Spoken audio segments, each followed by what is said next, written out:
My father was on his last breath, waiting in the hospital for his mistress and illegitimate son. He wanted to change his will, to leave all his money to her and her son. I pushed down the hand he tried to raise. "Doctor, I'm refusing further treatment for him. After I pulled the oxygen plug, my father died within 2 minutes. He was at the crematorium the very same day, turned to ash. Nothing left. When the mistress and her son arrived in the early hours, it was all too late. Ethan, your father is asking for you." The nurse emerged from the hospital room, her eyes filled with pity above her surgical mask. I stood up, my legs feeling as if they were filled with lead. Pushing open the heavy door, I was immediately enveloped by the beeping of various machines. The man on the bed was so thin he was almost unrecognizable, tubes running in and out of him. Only the pulsing lines on the monitor proved he was still alive. "Dad," I said, my voice hoarse as I stood by his bed. Mr. Davis's eyelids trembled and slowly opened. The eyes that once inspired both respect and fear in me were now cloudy and dull. He laboriously lifted a hand. I hesitated for a moment before taking it. It was as cold as a block of iron. "Ethan," he breathed, his voice a mere thread. "I have something." I leaned in, my heart racing. I had waited 10 years for this moment, ever since he abandoned my mother for that woman. I had waited to hear his confession, to hear him admit he was wrong. Wait for Linda and Leo. His fingers suddenly tightened around mine. "When they arrive, I'll say it." My blood ran cold. Linda, Leo. Linda and her son Leo, my father's mistress and his illegitimate son. "They're on their way, Mr. Davis," the nurse said softly, then shot me a sympathetic glance. I let go of my father's hand and straightened up, my chest feeling as though it had been struck by a sledgehammer. Even at the very end, his heart was only filled with them. I turned and walked out of the room, stopping at the window at the end of the hall, pressing my forehead against the cool glass. Outside was the hospital garden, where a few patients strolled, supported by their families. A scene from 12 years ago flashed into my mind back then. The three of us used to walk in our neighborhood park just like that. My dad would carry me on his shoulders while my mom laughed and took our picture.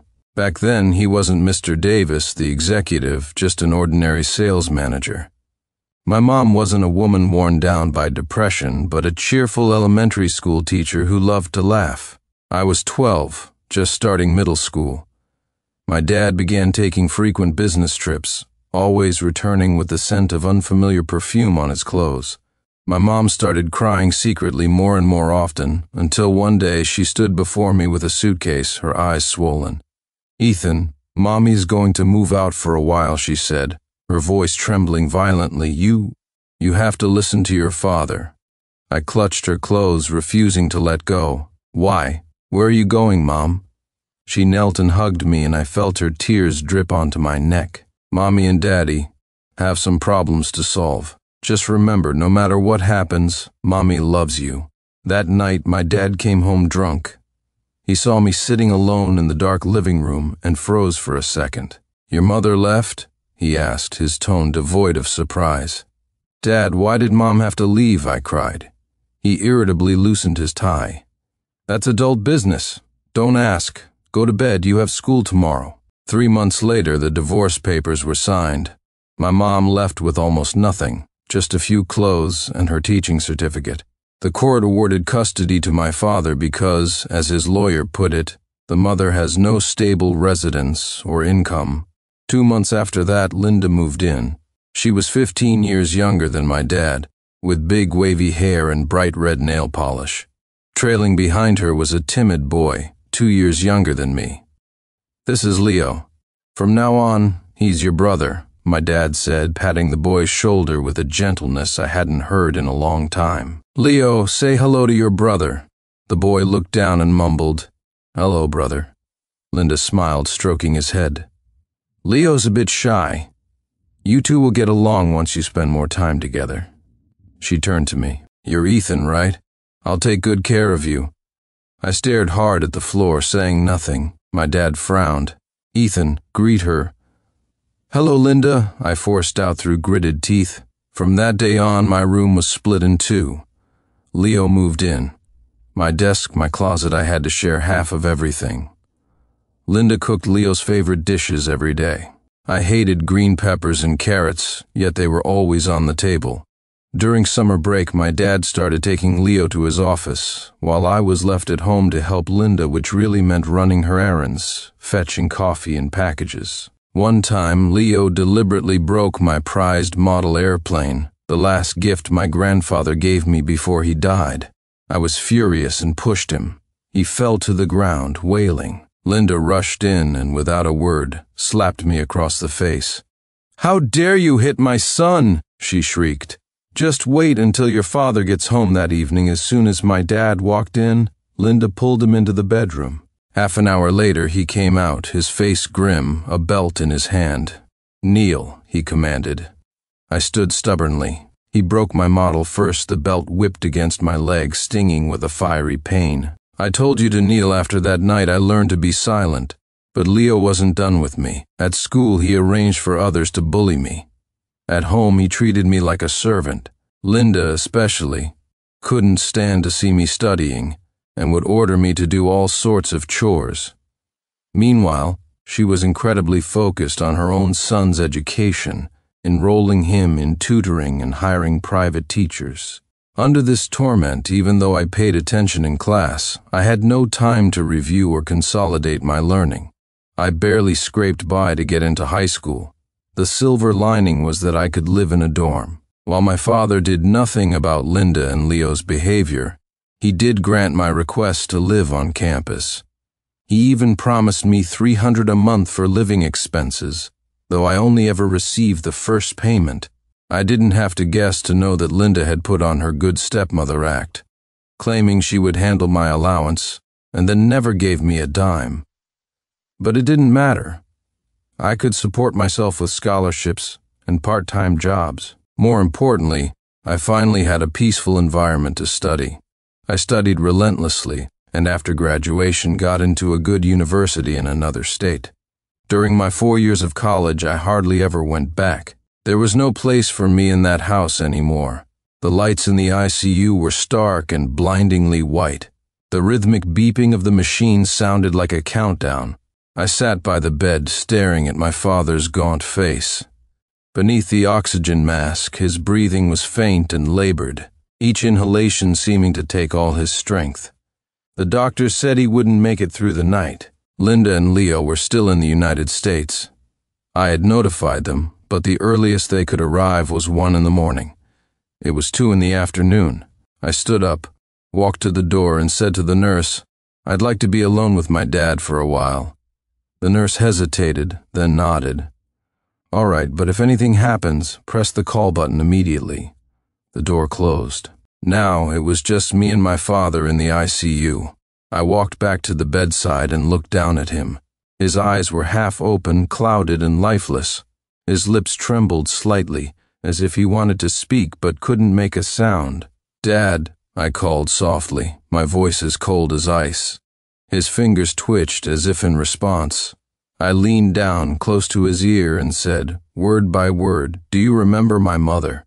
His eyelids fluttered. "She's dead," I said. 3 years ago. Depression. Swallowed a whole bottle of sleeping pills. His breathing suddenly became ragged. The heart rate on the monitor spiked, setting off a shrill alarm. I sneered. "Feeling bad now? When you abandoned her for Linda, did you ever think this would happen to her?" A faint gurgling sound came from his throat as he struggled to speak, but the illness had robbed him of his last ounce of strength. I straightened up, my gaze falling on the oxygen mask. "You won't get to see them," I said softly. Then I reached out and disconnected the oxygen tube. My father's chest heaved violently, like a drowning man suddenly plunged into the deep sea.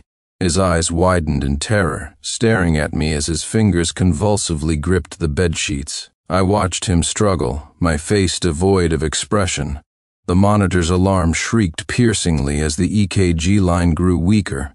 His lips turned purple, and a hoarse gurgling sound escaped his throat, as if he was trying to beg for help but couldn't form a single word. 30 seconds. His pupils began to dilate. 1 minute. His fingers went limp, falling uselessly to his side. 2 minutes. The heartbeat became a flat line. I stood there silently until I was certain his breathing had completely stopped. Only then did I reconnect the oxygen to my father's lifeless face. Finally, it was all over. At 4:17 a.m., the lights in the hospital corridor were stark white. The doctor took off his mask, his voice calm but weary. "Mr. Davis, I'm very sorry. We did everything we could." I stood at the ICU entrance and nodded. "Thank you, doctor." Turning, I walked back into the room. My father's body was already covered with a white sheet.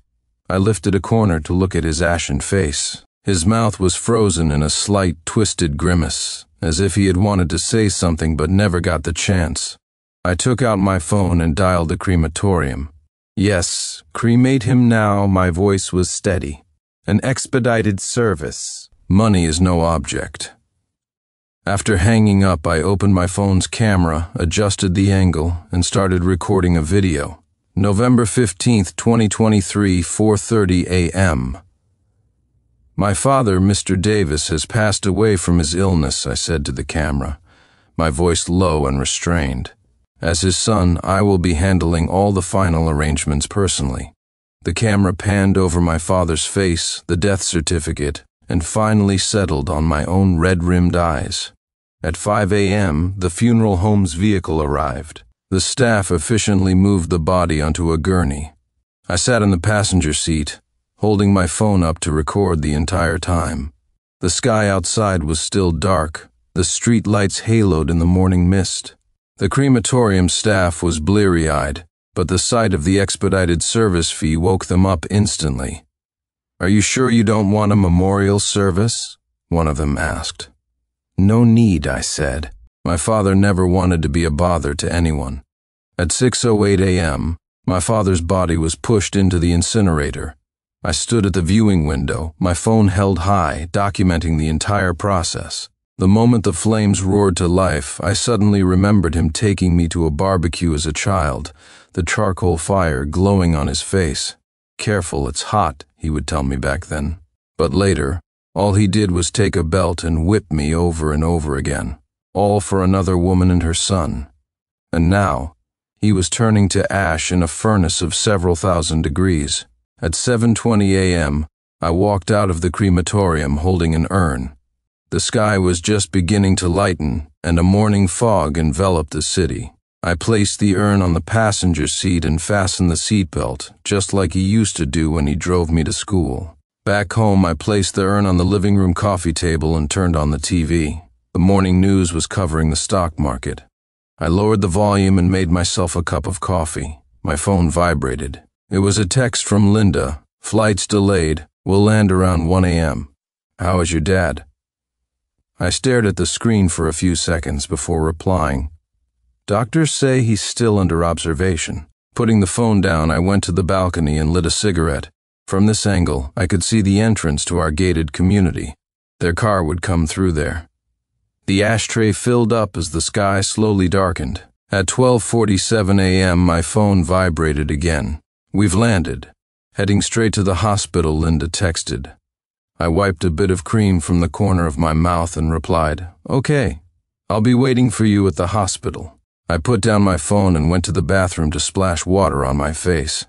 The man in the mirror had bloodshot eyes, but he was smiling. At 1:23 a.m., the doorbell began to ring incessantly. I walked slowly to the door.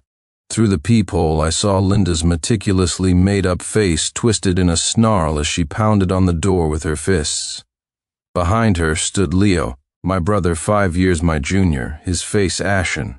I pulled the door open, still holding my father's urn. "Ethan," Linda shrieked. "Where's your father?" "The hospital said he already died," I interrupted her calmly. "He's been cremated. He's right here." I offered the urn to her. "Want to see?" Leo's face went white. He staggered back a step as if he'd seen a ghost.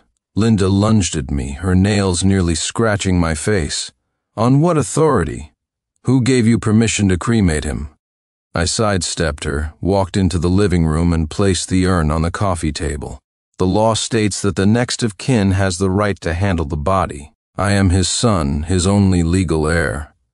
Bullshit, Linda stormed in after me, her high heels clacking sharply on the floor. Leo is his son too, we have the right. Do you have proof? I sat on the sofa and poured myself a glass of water. By the way, my father's will was finalized 3 years ago. All assets go to me. Impossible, Linda screamed. Mr. Davis promised to give us, he promised a lot of things, I said, taking a sip of water. Like how he'd always love my mother, and how he'd be a good father. Leo suddenly rushed forward and grabbed my collar. What the hell did you do? Did you kill my father? I let him hold me, even managing a small smile. The hospital has complete records of the resuscitation attempt. Shall I pull the security footage for you? Linda began frantically searching the room. The deed to the house, the bank books, where is his safe? Don't bother, I said, prying Leo's hands off me. The company shares were transferred yesterday. The house is in my name. As for the cash, I pulled a debit card from my wallet and threw it on the floor. Here's $5,000. Enough for a cab to the airport. Linda froze as if struck by lightning, her perfectly styled hair falling in a messy tangle around her face. Leo, like an enraged lion, grabbed a vase from the coffee table and hurled it at me.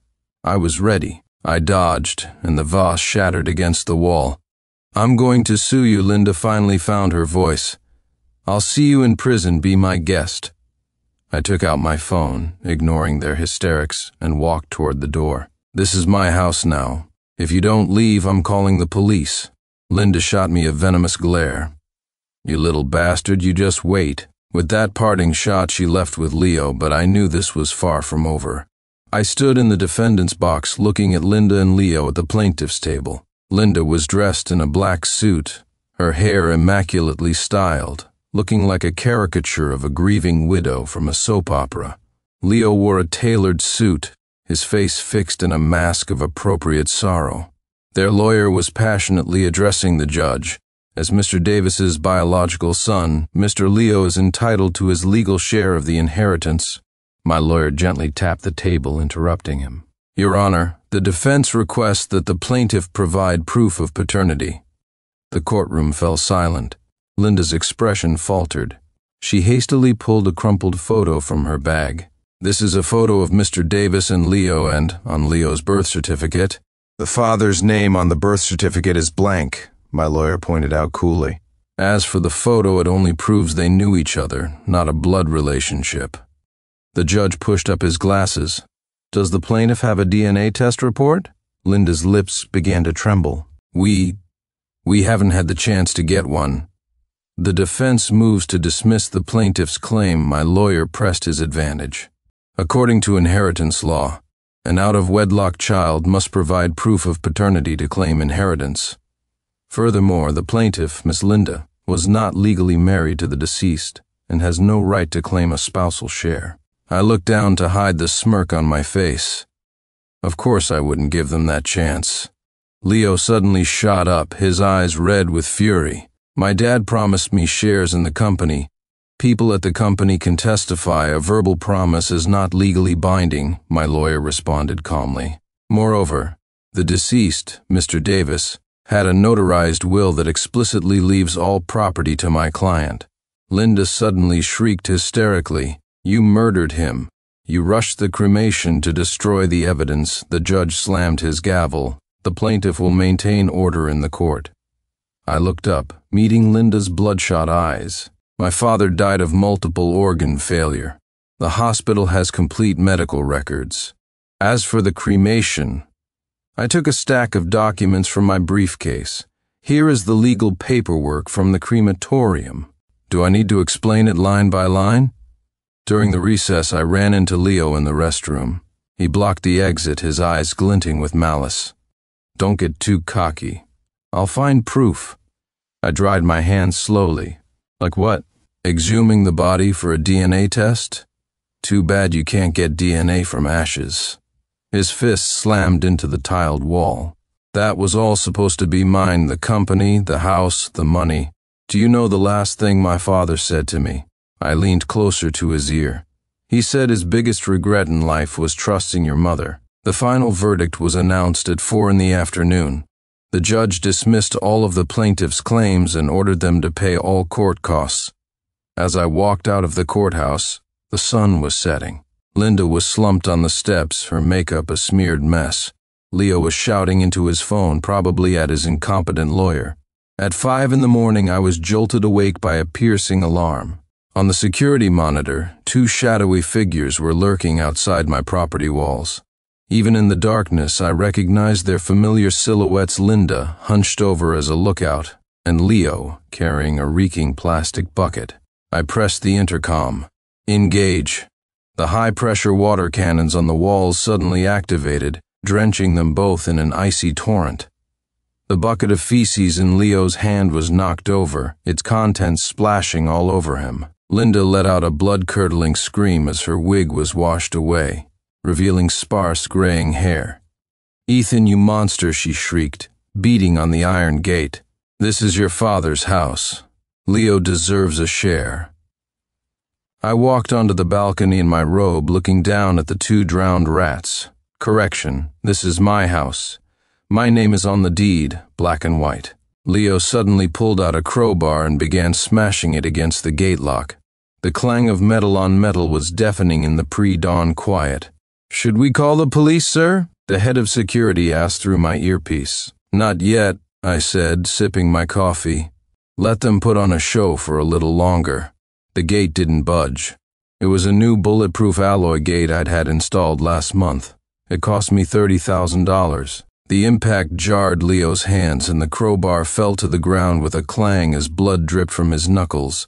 Linda suddenly dropped to her knees, sobbing. "Ethan, I know I was wrong. Please have pity on us, give us a chance to survive." I put down my coffee cup and switched on the full-yard floodlights. In the harsh white glare, their pathetic state was fully exposed. Linda's cheap mascara had run, creating 2 black streaks down her face. Leo's designer t-shirt was covered in filth and reeked. "Last month you cornered me at my grandmother's house. Last week you sent threatening letters to my office. The day before yesterday you threw paint on my car," I said, ticking off their offenses on my fingers. "And now you're trying this?" Leo suddenly lunged, trying to climb the wall. Just as he was about to heave himself over, the electric fence at the top crackled to life with a blue light. He screamed and fell back to the ground, his right palm scorched black. "Forgot to tell you," I said softly. "I upgraded the security system last week." Sirens wailed in the distance. Linda panicked, trying to drag Leo away, but they were swiftly apprehended by the security guards who had been hiding in the bushes. "Ethan, you'll rot in hell." Leo struggled like a cornered animal. "I'm going to kill you." I walked down the stairs and stopped 2 meters away from them, just close enough to smell the sour stench of feces. "Willful destruction of property, public disturbance, and assault with a weapon," I said, nodding to the arriving police officers. "The security footage has already been uploaded to the cloud. You can access it any time." As the handcuffs clicked shut, Linda finally broke down. "Leo has a congenital heart condition. You can't do this to him." "What a coincidence," I said, opening my phone's photo album. "My mother's depression diagnosis states it was caused by long-term psychological abuse." I turned the screen toward the police. "Do I need to supplement my report? Perhaps regarding 2 decades of domestic violence?" After the police car drove away, the sky began to turn a pale white. The security chief handed me a file. "Mr. Davis, the security system at your new residence is fully calibrated. You can move in any time." I looked around the villa that held so many memories. This was where my father betrayed my mother. It was because of the long-term abuse here that even after the divorce, her depression never left, eventually consuming her. And now, the last of the filth had been cleaned out. A moving truck rumbled into the driveway. Workers efficiently packed up the furniture, the most conspicuous item being the urn that had been sitting in the living room. "What should we do with your father, sir?" the house manager asked cautiously. I glanced at it indifferently, then had a thought. I casually tossed the box to him, scattered them at sea. He liked his freedom. As the last box was loaded, I posted an update on my social media. The picture was of my new home under the morning sun, with the location tagged at a high-end residential area in another city. In the rearview mirror, the villa grew smaller and smaller. Let all the rotten memories, along with that house, be left behind forever. 3 months later, at 3 a.m, my phone rang like a knife, slicing through my sleep. I squinted at the screen, an unknown number. Hello? My voice was thick with sleep. Ethan, it was Linda's hysterical sob on the other end. Leo's been kidnapped. They want $5 million. Please, I'm begging you. I slowly sat up. Outside, rain was pouring down, pelting the glass like 1,000 tiny bullets. What's that got to do with me? I scoffed, about to hang up when a blood-curdling scream echoed from the other end. It was Leo's voice. Ethan, help me, they're going to cut off my hand, Arg. The line went dead, leaving only a dial tone in the darkness. I stared at the phone for a few seconds, then tossed it aside and lay back down. The next morning, the doorbell was ringing maniacally. Through the security camera, I saw Linda standing at my door like a madwoman. She was still in yesterday's clothes, her hair a rat's nest, her makeup completely smeared, black eyeliner streaking down her face with her tears. She looked like a ghost. I opened the door, and she fell to her knees before me. Ethan, she clutched at my pants, her nails digging into my leg. Please, save Leo. They only gave us 24 hours. I looked down at her and noticed her left pinky finger was wrapped in a bloody gauze. As if sensing my gaze, she flinched and pulled her hand back. They said they'd mail me a piece of Leo for every hour that passes. My stomach churned. Call the police, I said, turning to leave. No, she shrieked, lunging at me. They'll kill him, and what does that have to do with me? I shook her off. He's not my son. Linda's face went white. She collapsed onto the floor like a broken doll. I was wrong. I was so wrong. But Leo, he's still a Davis. He has your father's blood. I narrowed my eyes. So what? Racking up that much debt in such a short time. Leo went gambling again, didn't he? He used to do whatever he wanted with Dad to bail him out. It's time he learned a lesson. She grabbed my pant leg, her voice trembling as she begged. I'm sorry. I'm so sorry. It was my fault for taking your mother's place. But Leo is innocent. He's so young, his life can't be ruined like this. Please help him, please, your brothers. After all, my mother only gave birth to one son. I don't have a brother, I sneered. Please, I'm begging you. Seeing that the emotional appeal wasn't working, Linda began to kowtow. Save Leo, and I swear I will go to your mother's grave every day to repent and pray for her. Just save Leo. Looking at this woman groveling for her son, I suddenly thought of my mother. When she failed to get custody of me, she had cried and begged my father to at least let her visit. And what did he say? He heartlessly kicked my weeping mother and threw her out. But my mother taught me to be a good person, so I wouldn't do that. I took a small step back and squatted to meet her eyes. Don't disturb my mother. No one likes having someone they despise hanging around. I then pulled a card from my wallet. There's $5 million on this card. Take it and never show your face to me again. Get lost. I threw the card in front of her. Linda snatched it up like a lifeline and scrambled away. I watched her pathetic figure retreat and couldn't help but smile. Turns out I'm not a good person after all. I dialed the police, reported a kidnapping, and gave them the bank card information and the details of the situation. I even feigned frustration, lamenting how I just couldn't stop my brother from gambling. Later, I heard the police successfully rescued Leo from the kidnappers. By then, he had already suffered a broken leg and was a half-dead, bloody mess. The shock of seeing her son in that state sent Linda into a breakdown, and she was hospitalized. Even after her release, her mental state was fragile. She would constantly pat Leo down from head to toe to make sure he was safe. As for Leo, because of the delay in medical treatment, his leg never fully healed. He would need a cane to walk for the rest of his life. The $5 million I'd given them was frozen the moment it was transferred to the kidnappers. and was subsequently returned to my account. Unable to bear a life of poverty and hardship, Leo took out loans from loan sharks again. The outcome was predictable. He couldn't pay them back and went on the run. What ultimately happened to them, I never bothered to find out. I didn't want to know. All I want now is to live my own life.